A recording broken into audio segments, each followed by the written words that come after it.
Hi, I'm Chef Julia Dunaway, and today I'm going to be making something I don't make that often, which is a sweet sort of a dessert, or it could be breakfast, either one. In fact, it's in my newest ebook, which is called Breakfast Favorites, all plant-based, no oil, of course, and the recipe for the chocolate peanut butter date bars is in this ebook, but you'll get it today because it's on the show notes of the YouTube video. And if you want to buy the ebook, I will put a link to it in the show notes. So this is really a great recipe because you can change it up however you like it. You don't have to use the ingredients I'm using today. You can switch out the different kinds of nut flours. You can switch out the type of nut butter. You don't have to use chocolate. You can use different types of chocolate.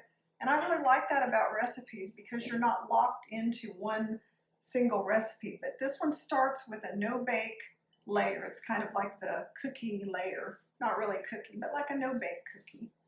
And I'm going to start with peanut butter. I'm going to use about 3/4 of a cup of peanut butter. And I want you to see that my peanut butter kind of pours out of the jar. It's not a dry peanut butter. So that's important because dry peanut butters make dry food. So sometimes I'll teach classes and people will say, oh, my plant-based cookie dessert didn't turn out very well, but my peanut butter was like chalk. And, I'll kind of say, well, if your peanut butter is all dried out, your recipe's not going to turn out the same way mine did if I'm using this super moist sort of liquid peanut butter. So be sure you have good peanut butter. And I use organic peanut butter that has nothing in it except for maybe a little bit of sea salt, but nothing added, just peanuts. So if you look at peanut butter labels, a lot of times they'll have all these kind of additives, palm oil and sugar, and you don't know what's in there. So be sure and look at the label. More often than not, the peanut butter will have a bunch of additives you don't want. So like I said, look at it carefully. Today I'm using maple syrup. One of the main reasons I'm using maple syrup instead of date syrup is because I'm running low on date syrup. And I was looking at the bottle thinking, I don't think I even have 1/4 of a cup. So I had to order more. But I use Date Lady date syrup a lot. I order it by the 48-ounce bottle. And I try to use date syrup for everything because it's kind of the less refined sweetener made just from dates. So if possible, use date syrup, but maple syrup works too and tastes really good. So we're going to put that in. And then I'm going to put in some vanilla. I have a nice organic vanilla extract. I need 1.5 teaspoons. And there's actually a measuring spoon for 1.5 teaspoons, which is 1/2 tablespoon, if you didn't already know that. Get that in there. I'm going to put in a little salt. For those of you who don't like to add salt to your food, this is another thing you can leave salt out. Salt kind of boosts flavors a little bit. So sometimes sweet food has salt added to it, but you can always take out the salt. It's not really all that essential. I like it. Just that little 1/4 of a teaspoon is not that much. So then we're going to add our flours. I like to mix up the peanut butter a little bit so that it's blended before I add the flours. And today I'm going to be using 2 kinds of flours. They're not really wheat flours, they're nut flours. The first one is cashew flour, which is just made of cashews. That's all. It's just ground up cashews. And the reason I even have this is I ordered it for something else and I didn't even use it. So it was in my pantry. I have a cup and let's see, 1.5 cups of the cashew flour. I had it in my pantry and I was thinking of a cookie bar to make, and so I saw it there and I said, I'm going to try the cashew flour and see how it is. But it looks the same as the almond flour almost. So I'm going to use 1 cup of almond flour. The almond flour is a little lighter, and I buy my almond flour in the bulk section of the grocery store. So I keep it in mason jars labeled. You can buy it in bags, but it's a lot cheaper in the bulk section.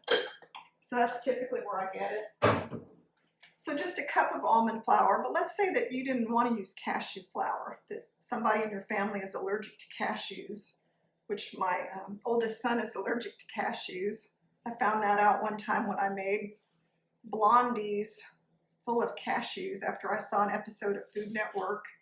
And I said, oh, I'm gonna make these blondies. And I made a big batch and he ate about 4 of them.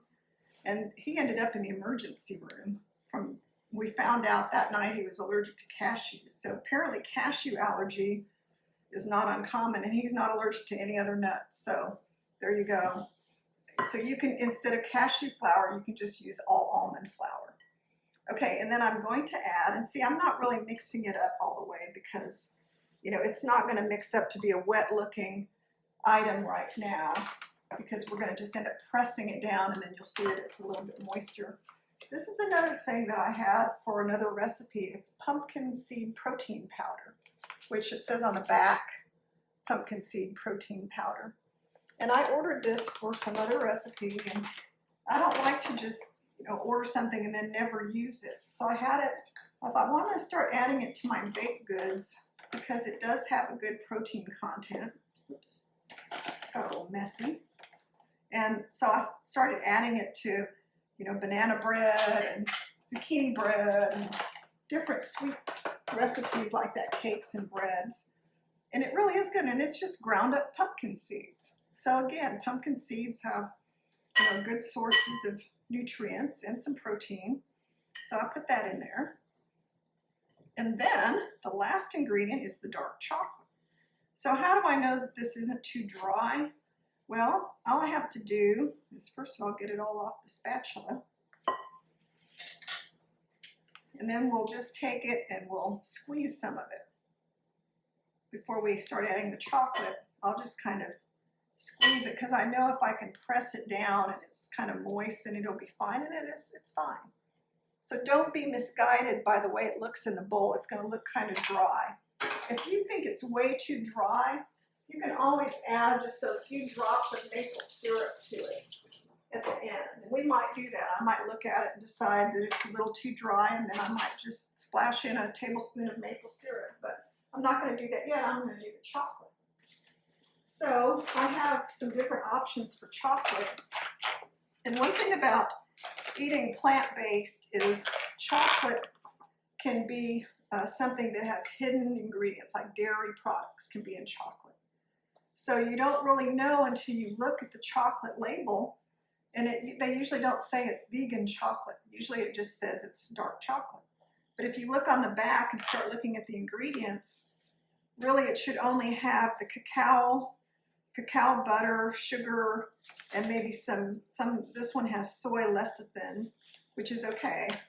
And this brand, Choc Zero, markets itself as sugar-free, which is very unusual for it to be a 70% cocoa content or cacao content and be sugar-free, but they do use a form of sugar. They're using monk fruit extract. So it's sweetened by monk fruit, which is a way to sweeten stuff. And it tastes pretty good, but my preference is El Rey chocolate.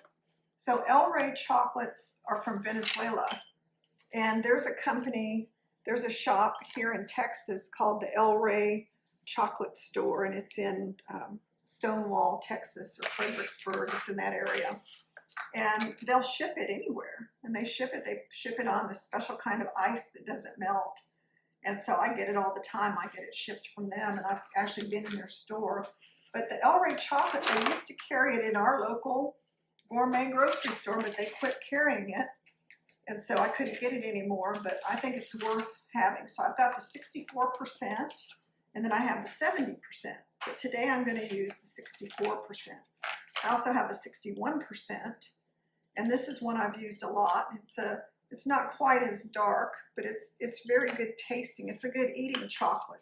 If I ever get a craving for chocolate, all I have to do is get into my chocolate supply, and the quality of it is so much better than, you know, store-bought chocolate that I really don't mind eating it. So I need a cup. I guess my measuring cup's dirty now, so I'll get 2 half cups. I need a cup of, sorry about that noise. I'm going to just put a cup of chocolate bits out here on my cutting board. And I'm just going to chop them up really quickly because I just want to put this, instead of chocolate chips, I'm going to put pieces of chocolate in my cookie layer. And now you can buy chocolate chips if you want. I just don't like them. They're usually they're formed into chocolate chips, and the way they stay that way is because they've got something added to keep their shape. And whatever's added to them makes them taste not so great. So I prefer to just chop up the chocolate than have store-bought chocolate chips. And there's other brands out there. You know, if you can't get a hold of this special chocolate, then you can, you know, use whatever. Like I had another bag here to show you. This is like Enjoy Life semi-sweet chocolate. It's vegan, and it's pretty good. You just have to taste the chocolate and find one that you like. But since to me this is a treat, and I wouldn't make it very often, then I just use what I like. And this is also something that I'm going to be making around the holidays. Okay, that's enough of that. So when it's the holiday season, I'm going to put the cup of cut up chocolate in with the bottom layer. You know, when everybody's making all their special cookies at Christmas time, what I'll be doing is making this, because I don't want to make things that I can't eat. I used to do that a lot. I used to make tons of sweets and things and then think, well, I better not eat this because it has dairy and sugar and eggs and all that stuff in it, but I would make it. Well, guess what? I could not eat it because I spent all that time making it, so I finally figured out it's better not to make stuff that you're not going to eat. So I make stuff like this. So I think it's a little dry, feeling it now. So I'm going to add a little bit more maple syrup. So I'll measure out what I'm going to add so it won't be a guess for you. I think I'm going to add 2 tablespoons. And again, if you're using date syrup, the same thing. Look at your dough. If it seems so dry that it would be hard to form it into a, you know, a crust, then just add a couple tablespoons of your date or maple syrup. So I see it's a lot moister now. If I pick it up, I can squeeze it and it holds together. So that's kind of the test. Pick it up, squeeze it, it should hold together pretty nicely. Now we have to get our pan prepared. And what I'm doing today is I'm using a 9-inch square pan. It's just your typical, you know, you probably got this in your cupboard somewhere, but I've lined it with parchment paper. 2 pieces, they're the same size because it's a square. And then I've just set the parchment paper down in here because we don't use oil in the way I make food. So if we didn't line this pan, how would we get the bars out? We'd be like scraping them out and hoping they don't stick. And I like this parchment paper I've been using. It's kind of common everyday, you know, Reynolds parchment paper, but it has a grid on it. So it's got these lines cut into it. And at first I didn't think that was any big deal, but the more I use it, the more I appreciate the fact that I can keep the lines straight. You know, if you're kind of like a little obsessive person like me and you like everything to be uniform, that can actually matter. Probably most people don't care, but it's pretty cool. All right, so I poured all my topping in here, and then I'm just going to kind of level it out.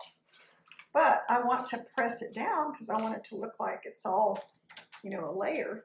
So I'm going to take it, and the best way to press it down is with a measuring cup or something flat like a measuring cup. You can use your hands, but it's hard to get it even with your hands. So we'll use this, and it'll be nice and even. And use some really good pressure because we want it to be very tight, because this is going to be the base of our bar, and we don't want it to fall apart when we cut it. If you don't press it down well, when you start to cut into it, it'll all just come apart. We don't want that, okay? So spend a little time pressing it down. Press it down with your hands too. At the end, get the corners good.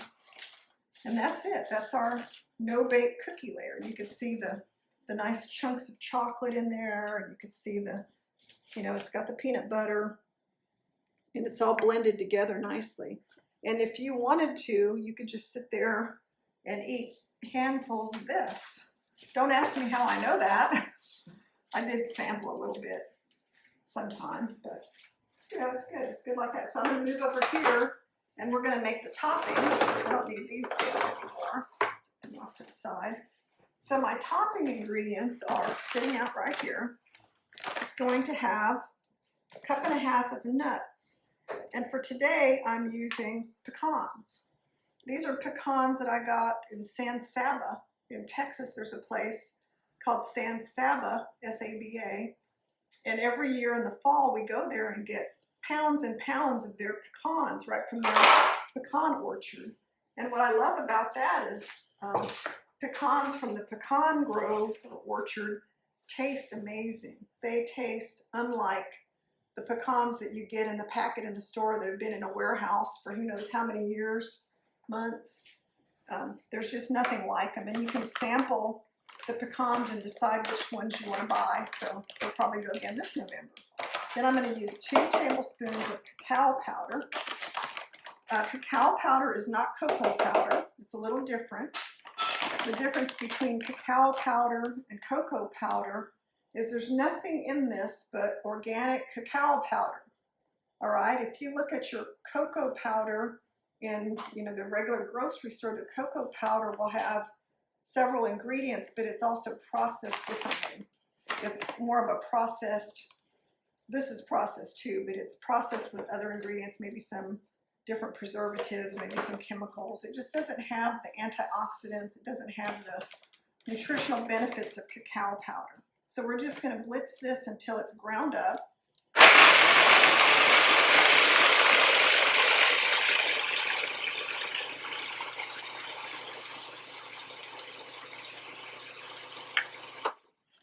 And you can see it didn't take long at all. That was seconds. I forgot to put 1/4 of a teaspoon of salt in it. So I'm going to get my little 1/4 of a teaspoon of salt in here and blitz it around one more time. And again, you don't have to put salt in anything. People worry about that, and I just tell them always omit it. All right, and then our last ingredient for the topping. So you see how simple this is? There's really nothing to it. We're going to put in 10 dates, but these are supposed to be pitted dates, and I'll show you the type I use. These are Anna and Sarah dates. They're from California, and I order them on Amazon because I use a lot of them, and I just happened to order these one time, and they're so good. Not all dates taste that good. Trust me, I've bought 1 million dates in Costco and different places and got them home and thought, they're just not that great. But even though they're pitted, whenever you're using dates, open them up. The best way is to cut it, but I'm going to get my cutting board over here because I don't want to use my hands. So cut your dates open down the middle, because even pitted dates sometimes accidentally a pit will sneak in, and then you'll end up with a cracked tooth or something. So even though it says pitted, cut them in half to make sure that it really is pitted. And that's pretty simple. So I'm going to do that with all of them. It just takes a second. Better safe than sorry, right? And these dates are not very dry. So again, remember, if somebody says, oh, I made that and it was dry and hard and it never came together, but my dates have been sitting in the pantry for 5 years and they were all, pale and dried out, but I thought they were still good because there was no expiration date on them. So they're not gonna come out well. Your dates should be nice and moist. But at the same time, if they're a little on the dry side, I have some water standing by. So we can add water as needed, but we shouldn't have to add water. We should just have our walnuts, cacao powder, a little bit of salt, and our 10 dates. And then we have to let this turn into a topping that's very smooth.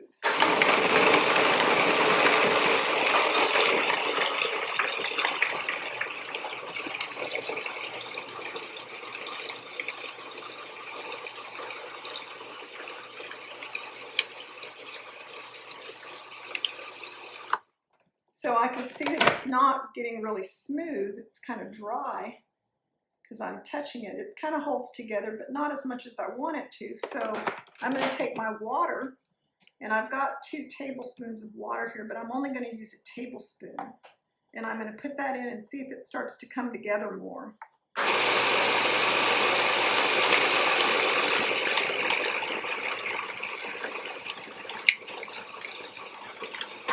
And I could see that it came together because it started kind of clumping up. So in just that 1 tablespoon of water, it went from being kind of dry, too dry, to being perfect. Now that's why I didn't dump the whole 2 tablespoons of water in. So my instructions are have up to 2 tablespoons of water, but you may not have to use all of it. So only use a tablespoon at a time, because you don't want it to be too soft, because then your cookie bars will not be, they'll not hold together as well.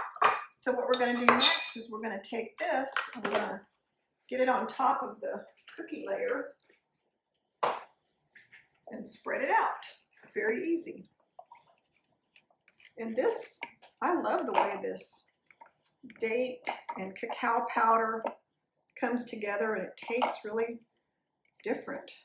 Not something you would really think goes together, but dates and cacao go together really well. So we'll just spread this out, and we could use we'll finish it off with the bottom of the measuring cup, but first we got to spread it out all over the cookie mixture. Now let's say that you don't like pecans. I've made this before with walnuts, and it was really great. In fact, that was my first recipe, was with walnuts, but I was out of walnuts. So I thought, okay, well, I don't have to use walnuts. I've got all these other nuts in the freezer. I keep all my nuts in the freezer because nuts can go rancid really fast. If you hear something that sounds like snoring, it's my boxer over here. He's lying on the floor snoring. It's not me. I've actually had people ask me that watching my videos, and like, I heard some kind of noise in the background and it sounded like somebody was snoring. Like, yeah, somebody was snoring. Wasn't me. Okay, so then I've got my little measuring cup. I'm going to just kind of go around it, because that really gets it nice and compact. We want this to hold together. That's the thing. When we cut it, we don't want it to fall apart. So anyway, you can use pecans. You can use almonds, walnuts, whatever you like. We'll see how it turns out with pecans. I know it's going to be good because I know these are really extra good pecans.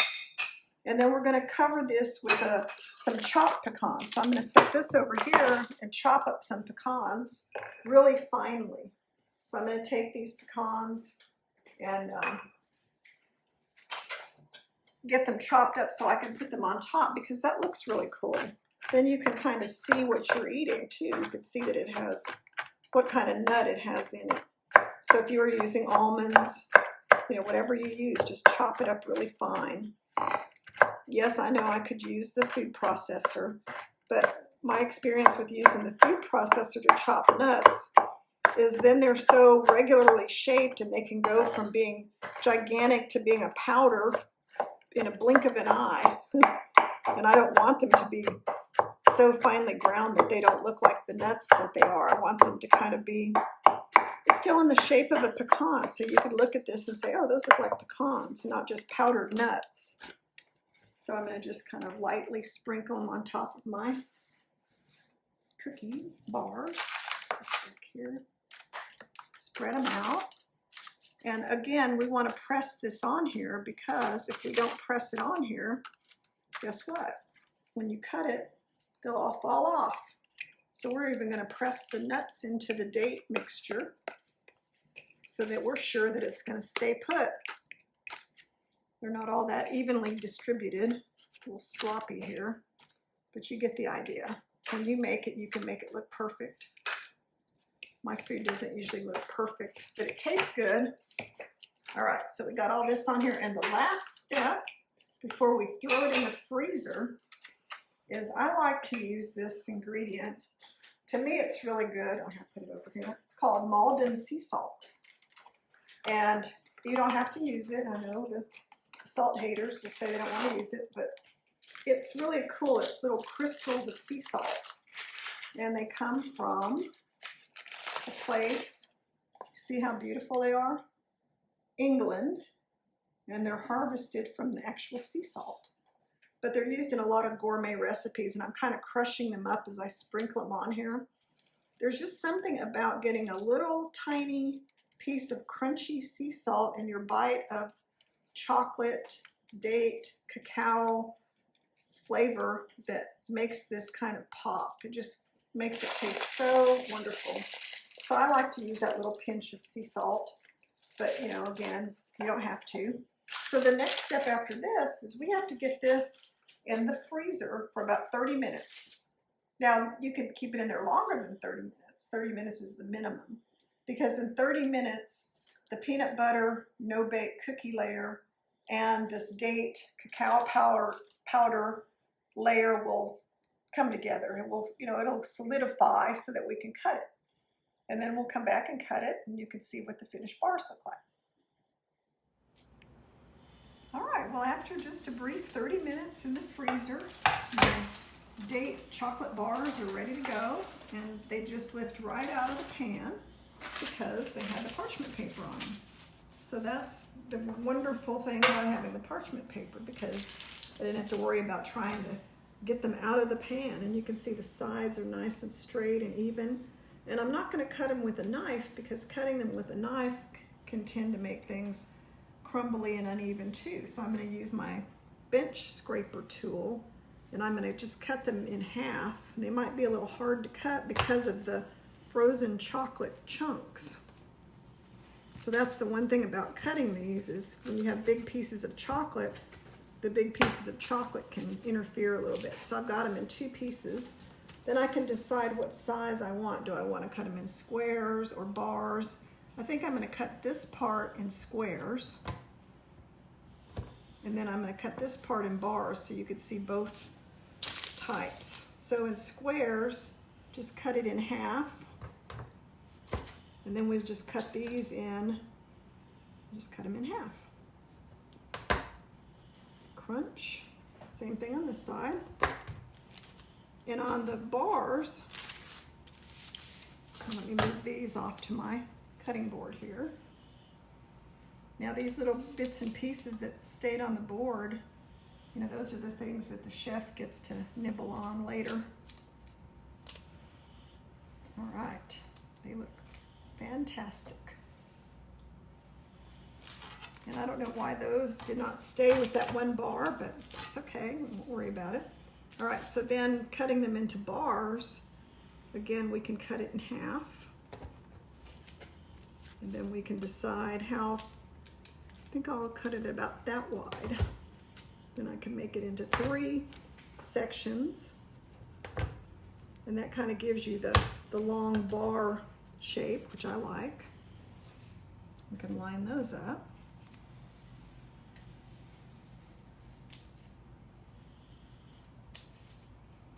And there you go. There's our chocolate peanut butter bars that everybody always wants to know how to make whenever they taste them. And they last really well in the freezer. So if you made them today and stuck them in your freezer and didn't want to eat that many right away, you can leave them in there. I've had them in there for over a week. And then I just kind of ration them out and have them with a cup of hot green tea at night when I have my sweet tooth. And you know, they're pretty rich with all that chocolate and dates and everything. So a little goes a long way. So I definitely understand if you don't want to cut them quite this generously, you can cut them into smaller pieces. But however you make them, just be sure and make them, and be sure and eat them and enjoy them, because they are so scrumptious. So I hope you make this recipe soon and post a picture of it. And all the ingredients will be in the show notes and the instructions on how to make them. And if you want to see my snoring dog, Taro, he's right over here, and he's my companion for cooking. Well, actually both of them are, but the snorer was the one wearing the sweater. And poor little Taro's been going through a lot of health issues, so if he wants to be with me when I'm shooting videos, I love it. I don't mind one bit, even if he makes all the noise in the world. So when you see my cooking videos and you hear strange noises, you're likely to hear the sound of snoring boxers here in my kitchen classroom. But I hope you come back and watch more of my videos. They're usually healthy, whole food, plant-based, no oil. Just like these dessert chocolate chip peanut butter bars are healthy, whole food, plant-based, no oil, no dairy, no eggs, and they really do taste good. So thank you for watching, and I hope you subscribe to my channel.